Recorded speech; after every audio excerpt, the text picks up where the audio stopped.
Platform పరిచయం చేసింది Sarvashri madam, Saidul sir గారు.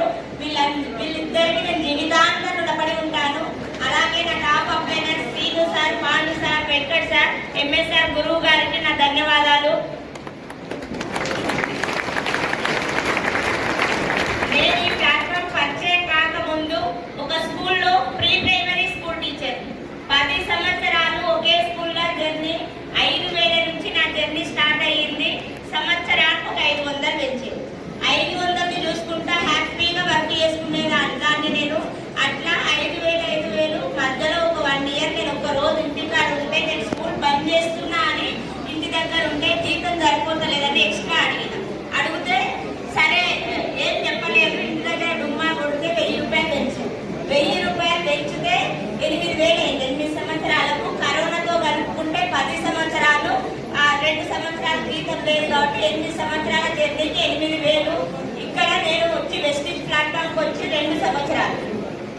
ఆ వెస్టిజ్ పరిచయం నా స్కూల్ జర్నీ ఎట్లా ఉండేదంటే పొద్దున 8:30 పోతే సాయంత్రం 4:30 దగ్గర నుంచోనే ఉండాలి. బెంచ్ మీద ఎప్పుడన్నా కాళ్ళు గుర్తుతున్నాయి అని ఇట్లా కూర్చుంటే మైకులు, ఇప్పుడు ఈ మైకులు కదా కెమెరా నుంచి వాయిస్ వినిపిస్తుంది. మీకు ఎందుకు స్కూల్లో జీతం కూర్చోబెట్టడానికి ఇచ్చినామా అని. అట్లా పొద్దున లేచినప్పటి నుంచి 8 సంవత్సరాల నుంచోనే ఉండడంతో నాకు కొంచెం హెల్త్ ప్రాబ్లమ్స్ అంటే అంతకుముందు చాలా రోజుల నుంచి ఒక సైడు బాగా నరాలకి పెయిన్ ఉండేది. ఆ పెయిన్ భరించుకుంటూ అయినా 8,000కు జీతం చేస్తున్నామంటే ఇంట్లో పరిస్థితి ఎట్లా ఉంటే జీతం చేస్తారో అర్థం చేసుకోండి. చాలా ప్రాబ్లమ్స్ ఫేస్ చేసిన సార్. స్కూల్లో అవి వచ్చే జీతం సరిపోతలేదని. ఎందుకంటే మాది అంతకుముందు నా మ్యారేజ్ అయినప్పుడు చాలా మంచిగా బతికి ఉన్న కుటుంబం. మ్యారేజ్ అయిపోయిన తర్వాత మొత్తం మా సార్ది బిజినెస్ మొత్తం లాస్ వచ్చి అట్టడుగు స్టేజ్లోకి కింద పడిపోయి 0 స్టేజ్కి వచ్చినాము. 0 స్టేజ్కి వచ్చి ఏం చేయాలో తెలియని సిచ్యువేషన్లోకి వచ్చి అప్పుల్లో కోరుకున్నాము. మా సార్ చేసిన బిజినెస్ మొత్తం క్లోజ్ అయిపోయింది. ఆ టైంలో నేను తనకి ఏదైనా హెల్ప్ చేయాలని స్కూల్లో నా చిన్న పాప, నా 3 పాపలు, చిన్న పాప సంవత్సరంన్నర ఉన్నప్పుడే స్కూల్లోకి వెళ్ళిందా స్కూల్ చెప్పడానికి. అట్లా తనకి ఏదైనా హెల్ప్ చేద్దాము. కూర్చోతుంటే 3 పిల్లలు కదా, గడవదు. 2 భార్యాభర్తలు కలిసి వర్క్ చేస్తేనే సిటీలలో ఇల్లు గడుస్తుంది అని తెలుసుకొని స్టార్ట్ చేసిన నా జర్నీ. స్టార్ట్ చేసి చాలా ప్రాబ్లమ్స్ ఫేస్ చేసిన స్కూల్లో, నేను వెళ్ళిన స్కూల్లో ఎవ్వరు కూడా 2 నెలలు పని చేయకపోయారు సార్. 2 నెలలు పని చేయకపోయేది. 10 సంవత్సరాల నుంచి నువ్వు చేస్తున్నావంటే నీకు నీ ఓపికకు మెచ్చాలని చాలా మంది టీచర్స్ చెప్పి వాళ్ళు వెళ్ళిపోయేది. కానీ నా ఇంటి పరిస్థితి కోసం నా వర్క్ చేస్తున్నా. స్కూల్ అయిపోయినాక ఇంకా ఏదైనా సంపాదించుకునే అవకాశం ఉందా అంటే స్కూల్ టీచర్కి ఎక్స్ట్రా ఇన్కమ్ ఏముంటుంది సార్? ఏం ఆలోచన వస్తుంది? ట్యూషన్స్ కూడా నాకు ట్యూషన్ ఫీజు ఎంతనో తెలుసా? ఒక పాపకు 100 రూపాయలు. ఒక పాపకు 100 రూపాయల ట్యూషన్ కూడా చెప్పిన. ఆ ట్యూషన్ టైం అయిపోయినాక కూడా ఇంట్లో పరిస్థితి బాగాలేని కారణంగా నైట్ నాకు స్టిచ్చింగ్ వస్తుంది. నైట్ బ్లౌజెస్ కూడా స్టిచ్చింగ్ చేసి, ఆ బ్లౌజెస్ కూడా స్టిచ్చింగ్ చేసి మళ్ళీ పొద్దున్నే లేచి మొత్తం ఒక చక్రం లాగా వర్క్ చేస్తున్నాను సార్. ఎక్కడ కూడా లైఫ్ చేంజ్ కాలేదు. మా సార్ కూడా ఆయన బిజినెస్ మొత్తం కోల్పోయిన తర్వాత ఒక సెకండ్ హ్యాండ్ ఆటో తెచ్చుకొని నడిపిండు. ఆటో తెచ్చుకొని నడిపితే ఒక 3 రోజులు మంచిగా నడిచేది. 2వ రోజు మళ్ళీ రిటర్న్కి వెళ్ళింది. ఆ వచ్చిన పైసలన్నీ దానికి సరిపోతుండే. అది చాలా ప్రాబ్లమ్స్ చెప్పుకోలేక ఆ ప్రాబ్లమ్స్ ఫేస్ చేస్తాము. ఫేస్ చేసిన తర్వాత ఏం చేయాలి ఇంకేం చేయాలో నాకు అర్థం కాలేదు. ఒక మేడం దగ్గరికి వెళ్ళి చీరలు అమ్ముతారు కదా షాప్లల్లో, ఆమె దగ్గరికి వెళ్ళి ఇవన్నీ వరకు కాకుండా ఇంకా నాకు ఇన్వెస్ట్మెంట్ పెట్టే స్తోమత లేదు, నీకు చీరలు సేల్ అవుతలేవు కదా, నేను సేల్ చేసిస్తా, నాకు చీరకి ఎంత ఇస్తావు అని అడిగి కొన్ని శారీస్ కూడా తెచ్చి నేను తీసుకున్నాను. అమ్మి నాకు వచ్చి 50 వాళ్ళు ఒక చీర అమ్మితే 50 రూపాయలు ఇస్తుంది. అట్లా ఒక 3 నెలలు శారీస్ కూడా అమ్మిన. అయినా కానీ లైఫ్ చేంజ్ కాలేదు. ఈ వర్క్ అంతా చేసినా లైఫ్ చేంజ్ అయితలేదు. కొంచెం ఇవన్నీ చేస్తున్నందుకు మా సార్ ఆటో నడుపు వచ్చిన ఇన్కమ్ ఇద్దరిది 20, 30, 35 వేలు సార్. ఇద్దరు 35 వేలల్లా ఇల్లు రెంట్ కట్టుకోవాలి, పిల్లల్ని చూసుకోవాలి.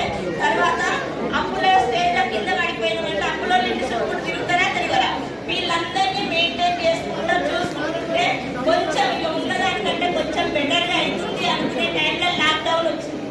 లాక్డౌన్లో ఇల్లు లేదు. అమ్మగారింటి కాడ పెద్ద ఇల్లు ఉంది, అత్తగారింటి కాడ ఉన్న ఇల్లు కూలిపోయింది. మా మామయ్య చిన్న ఉన్నప్పుడు మా సార్ వాళ్ళ సిటీకి వచ్చిండ్రు, అక్కడ ఇల్లు కట్టలేకపోయింది, ఇక్కడ ఇల్లు తీసుకోలేకపోయింది. అట్లా ఉన్న ఇల్లు కూలిపోయింది, ఇక్కడ తీసుకోలేదు. అందరూ కరోనా వచ్చి ఊళ్ళలో చేరుకుంటారు, ఎవరి సొంతింటి వాళ్ళు. మేము మాత్రం ఎక్కడికి వెళ్ళాలో అర్థం కాని సిచ్యువేషన్. ఆ అమ్మ వాళ్ళు రమ్మంటారు కానీ చుట్టం చూపులాగా వెళ్ళడానికి అయితే ఇంత కష్టాలున్నా అమ్మగారింటికి తెలిసేలాగుంటుందా? అస్సలు తెలిపించుకోము, ఒక రుబాబు అన్నట్టుగా ఉండేది. మా ప్రాబ్లమ్స్ ఎక్కడ కూడా బయట పెట్టుకోకుండా మెయింటైన్ చేసుకునేది. అట్లా ఉన్నా కానీ ఆ ఇల్లు లేదు కదా, కరోనా టైంలో ఇంటికి రండమ్మా అంటే కూడా వెళ్ళము అంటే లాస్ట్కు నాన్న తమ్ముడిని ఇచ్చి సమాన్ వేసుకొని రాపో వాళ్ళే వస్తారు అని చెప్పి వాళ్ళు వచ్చి సమాన్ వేసుకొని పోయినాక ఊరికి వెళ్ళినాం అమ్మ వాళ్ళ ఇంటికి. ఫస్ట్ కరోనాలో ఏం చేయాలో తెలియదు. అమ్మ నాన్న, అమ్మ మట్టి పని చేసి కూలి పని చేసేది, నాన్న ఇల్లు తీసేటైనా ఇద్దరు కష్టపడుతుంటే మేము ఖాళీగా ఏం చేయాలో తెలియదు. ఖాళీగా కూర్చొని తినలేక మళ్ళీ నేను ఉండలేదని మా సార్ నెలలు వచ్చేసిండు. వచ్చి ఏదైనా దొరికితే బాగుందన్న టైంలో మళ్ళీ ఏదో ఆటో తీసుకొని 5 గంటల జర్నీ, 2-3 గంటల టైం ఇచ్చింది కదా, కొంచెం సెట్ చేసుకొని మిమ్మల్ని తీసుకెళ్తా అని చెప్పి వచ్చిండు. కరోనా టైంలో మీరు ఎక్కడుంటే మేము ఇప్పుడు అక్కడనే ఉంటామని చెప్పి వారం రోజు గ్యాప్ లో మేమందరం వచ్చేసాం సార్. ఒక 3,000 రెంటు, చాలా చిన్న రూము. ఒకరు ఎవరన్నా చుట్టాలు వస్తే వాళ్ళు కుట్ చేసి కూర్చోబెడితే మేము అటు ఇటు తిరగలిక కూడా రాదు. అటువంటి ఉన్న ఇంట్లో ఒక 3 సంవత్సరాలు గడిపి ఆ ఇంట్లోనే నాకు వెస్టిజ్ ప్లాట్ఫామ్ పరిచయం అయింది. పరిచయం అయినప్పుడు ఇంత ఆకలితో ఉన్న ఏదైనా వర్క్ దొరికితే బాగుందని చూస్తున్నారు కదా, అదే టైంలో ఎలక్షన్ సర్వే వచ్చింది. సర్వశ్రీ మేడం మా కొలీగ్, ఇద్దరు ఒకటే స్కూల్లో టీచర్స్ ఉంది. ఆమె ద్వారానే ఎలక్షన్ సర్వే ఆ కరోనా టైంలో, సెకండ్ కరోనాలో ఒక 3-4 నెలలు ఎలక్షన్ సర్వే చేసి వచ్చిన ఆదాయంతో మంచిగానే ఉన్నాము. తర్వాత ఎలక్షన్స్ అయిపోయినాయి కానీ లాక్డౌన్ తీసేయలేదు. అట్లా వచ్చిన ఇన్కమ్ ఏదైనా ఆపర్చునిటీ దొరికితే బాగుందన్న టైంలో సెకండ్ కరోనాలో ఆమె ద్వారా పరిచయం అయింది. పరిచయం అయినప్పుడు బిజినెస్ అని పరిచయం అయింది కదా, బిజినెస్ అనే వరకు నాకు ఇంకేదన్నా అవకాశం వస్తుందేమో, ఇది నేను చేయలేదు. బిజినెస్ అంటే లేడీస్, నాలాంటి లేడీస్కి ఏమనిపిస్తుంది అంటే ఇది బాగా బయట తిరిగే వాళ్ళకు మాట్లాడడానికి రావాలి, బయట తిరగాలి, మార్కెటింగ్ తెలిసిన వాళ్ళు అయితే చేస్తారు, తెలుసు బాగా చేస్తారు, బాగా మాట్లాడే వాళ్ళు చేస్తారు. ఇవేమి నేను చేయలేను అని ఫిక్స్ అయిపోయి నా నుంచి కాదు అని వదిలేసుకున్నా సార్. అటువంటి టైంలో మేడం ఒక మీటింగ్ అరేంజ్ చేసి ప్రొడక్ట్స్ బాగున్నాయి, వాడుకుంటే హెల్త్ వస్తుంది అని చెప్పింది. పట్టించుకోలేదు. బలవంతంగా ఒక మీటింగ్ ఎంఎస్ఆర్ గురువు గారు దుర్గేజాలో తీసుకెళ్ళింది. ఆ ఒక్క మీటింగ్ ఇన్న తర్వాత ఏంటి నేను ఇంత టైం ఎందుకు వేస్ట్ చేస్తున్నా, నేను ఏదో దేవుడికి మొక్కుతున్నా కదా, అదే ఆపర్చునిటీ పంపిస్తే నేను నెగ్లెక్ట్ ఎందుకు చేసినా అని ఆ మీటింగ్ ఇన్న తర్వాత నాకు అర్థమైంది. అక్కడ సార్ వాళ్ళు సారించిన క్లారిటీ, సారించిన మాటలు, భరోసాతోటి నేను నిలబడ్డా సార్. అక్కడ ఏం చెప్పారంటే లాస్ అయ్యేది లేదు, ఎవరిని లాస్ చేసేది లేదు. 1-2 సంవత్సరాలు ఇట్లా మీరు కష్టపడితే మీరు ఊహించలేని రీతికి నేను లైఫ్ చేయలేదు అనేది అర్థమయ్యి ఆ ఒక్క మీటింగ్ తోటి కనెక్ట్ అయ్యి వచ్చి వర్క్ చేస్తున్నా. మెల్లమెల్లగా టీం తయారు చేసుకున్నా. ఆ టీం తయారైతున్న సమయంలో బూట్ క్యాంప్ వచ్చింది. Boot camp, first boot camp డబ్బులు లేక వెళ్ళలేదు. సెకండ్ ఆ డబ్బులు లేక వెళ్ళకపోతే సారు మాకు బూట్ క్యాంప్ గురించి ఏం చెప్పిందంటే 10 హోమ్ మీటింగులు చేస్తే ఒక స్టోర్ మీటింగ్కి వెళ్ళినట్టు, స్టోర్ మీటింగ్ తో సమానము. 10 స్టోర్ మీటింగులు చేస్తే ఒక సెమినార్ తో సమానము. 10 సెమినార్లు చేస్తే ఒక 1 డే ట్రైనింగ్ తో సమానము. 10 1 డే ట్రైనింగ్లు చేస్తే ఒక బూట్ క్యాంప్ తో సమానం అని చెప్పిండు. అంటే బూట్ క్యాంప్ ఇంత బాగుంటుందా? నేను వెళ్ళలేదు, వీళ్ళందరూ వెళ్ళొచ్చారు. నాకు డబ్బు లేక కారణం వెళ్ళలేకపోవడానికి. నెక్స్ట్ టైం ఎలాగైనా వెళ్ళాలని ఫిక్స్ అయ్యి వెళ్ళిన సార్. నెక్స్ట్ టైం వెళ్తే అక్కడ ఇలాగే గోటమ్మకుండకి వెళ్ళినా అక్కడికి పోతే చాలా భరోసా అనిపించింది. ఎందుకంటే ఇంటి దగ్గర నా అన్నదమ్ముళ్ళు, నా అక్కయ్యలు, మా ఫ్యామిలీ కాడికే ఉంటాం. ఇక్కడ 2,000-3,000 మంది అన్నదమ్ముళ్ళు, అక్కయ్యలు దొరికారు. అది నాకు చాలా హ్యాపీగా అనిపించింది. అందరూ ఆప్యాయంగా, తెలిసిన వాళ్ళు, తెలియని వాళ్ళు మేడం మేడం మేడం అనుకుంటూ వాళ్ళు ఆప్యాయంగా పలకరించే చాలా నచ్చింది. ఎవరికైనా ఇక్కడికి వస్తే ధైర్యం వస్తుంది అనేది తెలిసింది. మనం నిలబడితే ఇంతమంది తోడుగా ఉంటారు అనేది అర్థమైంది.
నెలల జర్నీలోనే మీటింగ్లకు అటెండ్ అవుతుంటే అర్థమైంది ఏంటంటే నా అప్లైనర్స్ అందరూ ఏం చెప్తున్నారు, మీరు ఏదనుకుంటే అది నిలబడితే దీంట్లో జరుగుతుంది అని చెప్పారు. కార్లు అంటారు, ఇల్లు కట్టుకోవచ్చు అంటారు, మంచి లైఫ్ లీడ్ చేయొచ్చు, బయట దేశం కూడా వెళ్ళే ఛాన్స్ ఉందన్నారు. కానీ స్టార్టింగ్ లో నమ్మకం దగ్గర కాలేదు. కానీ వాళ్ళు తీసుకొని వెళ్ళి చూపిస్తున్నారు. మరి వాళ్ళు ఎప్పుడే నేను వెళ్తున్నా, వాళ్ళకి సాధ్యమైనప్పుడు నాకెందుకు సాధ్యం కాదని నా పిల్లలకు సెకండ్ హ్యాండ్ సైకిల్ కూడా ఇప్పలేదు ఇంతవరకు. పెద్ద పాప ఇంటర్ ఫస్ట్ ఇయర్ ఇప్పుడు, అంటే పెద్దగానే ఉంది కదా, మరి ఇన్ని రోజులు ఇన్ని పైసలు వచ్చినాయి కదా ఎందుకు ఇప్పలేదు అనుకోవచ్చు. నా స్టార్టింగ్ మైండ్ ఎట్లుందంటే సెకండ్ హ్యాండ్ సైకిల్ మీద ఉన్నది. ఇప్పుడు నా మైండ్ 3 నెలల జర్నీలో వెస్టీలో 3 నెలలు జర్నీ చేస్తే నాకు సైకిల్ వద్దు, నా పైన అట్లా కార్లు కొంటున్నారు, నేను కూడా నా పిల్లల కార్ గిఫ్ట్ గా ఇవ్వాలనుకొని డిసెంబర్ 2023 26th రోజు నా పిల్లలకి నా భర్తకి కియా సోనెట్ కార్ గిఫ్ట్ గా ఇచ్చాను. బయటి దేశం విమానం అంటే సౌండ్ వస్తే అయిపోయే వరకు ఆ చిన్న చీమలాగా అనిపిస్తే చూసే లైఫ్ నాది. ఊహలో లేని లైఫ్ విమానం అంటే చూస్తాను కూడా అనుకోలేదు. అటువంటి విమానంలో 4 రోజులు జర్నీ చేసి వచ్చిన, 4 రోజులు బయట దేశం నుండి 4 గంటలు విమానంలో జర్నీ చేసి వచ్చిన. ఆ లైఫ్ ఆ కోరిక కూడా తీరిపోయింది.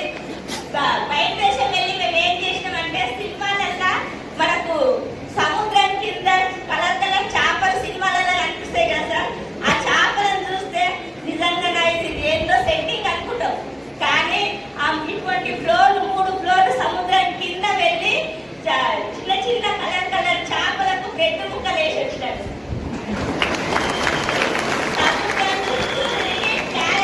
సినిమాలలోనే చూస్తాం, ప్యారాసైలింగ్ ఎక్కి సముద్రం చుట్టూ చుట్టూ చుట్టూ వచ్చిన. నా లైఫ్ చేంజ్ అయిందా కాలేదా? అదే అవకాశంలో మీరు వచ్చిర్రు. టోటల్ నా బిఫోర్ లైఫ్ కు ఈ లైఫ్ కు చాలా చేంజ్ అయింది. ఇంతకుముందు ఏదన్నా కనిపిస్తే కొనేటప్పుడు ఆలోచన చేసేది, ఇప్పుడు ఏదన్నా కనిపిస్తే తీసుకోవాలనిపిస్తే ఎటువంటి ఆలోచన లేకుండా తీసుకునే స్టేజ్కి వచ్చింది సార్. చాలా హ్యాపీగా ఉంది. నా పిల్లల్ని కూడా 3 పిల్లలు ఒక పాపను, పెద్ద పాపను హాస్టల్లో 5th క్లాస్ లో గురుకుల సీట్ వస్తే హాస్టల్లో చేర్పించిన స్టార్ట్ కాని నుంచి 1 ఇయర్ మొత్తం నేర్చినాను సార్. ఎందుకంటే అంత చిన్న పిల్లలు మనకు స్తోమత లేక హాస్టల్లో వేసినాం. కానీ ఆమె వస్తుంటే ఏడవలతోని ఇంటి దగ్గర ఉండి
పేరు వచ్చేసి సర్వశ్రీ మల్లికార్జున్.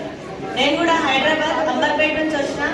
ఇందాక మాట్లాడిన కవిత టీచర్ నేను ఒకటే స్కూల్లో స్కూల్ టీచర్స్ ని బిఫోర్ వెస్టేజ్. సో నా education MBA, BEd, MBA, computers లో PGDCA, MS office, Tally complete. Next MCom కూడా రాసిన. ఓయూలో సీట్ వచ్చింది, వెళ్ళి జాయిన్ అవ్వాలి. ఇంత చదువు చదివిన ఎట్లా మేడం అంటే నా గోల్ ఏంటంటే మా నాన్నకి 4 ఆడపిల్లలు, నేను చిన్నదాన్ని. వాళ్ళ యొక్క కష్టాలు చూసి మా నాన్నకి నేను ఒక ధైర్యంగా ఉంటే ఒక బిడ్డగా ఎదగాలంటే ఏదన్నా బిజినెస్ చేద్దామంటే నా దగ్గర డబ్బులు లేవు. సో నేను చదువుకుంటే జాబ్ వస్తే మంచి భర్త వస్తాడు. ఒకవేళ భర్త రాదకున్నా నా కాళ్ళ మీద నేను నిలబడొచ్చు, కానీ బట్ నాన్నకు మాత్రం నేను సపోర్ట్గా ఉండాలి. నేను అందరి ఆడబిడ్డల్లాగా వెళ్ళొద్దు అని నాకు చిన్నప్పుడే నా మైండ్లో కూర్చున్న గోల్ సార్ అది. సో అట్లా నా ఎడ్యుకేషన్ వెళ్తుంది కానీ ప్రతి గవర్నమెంట్ జాబ్ కోసం ప్రతి దానికి నేను అప్లై చేసిన.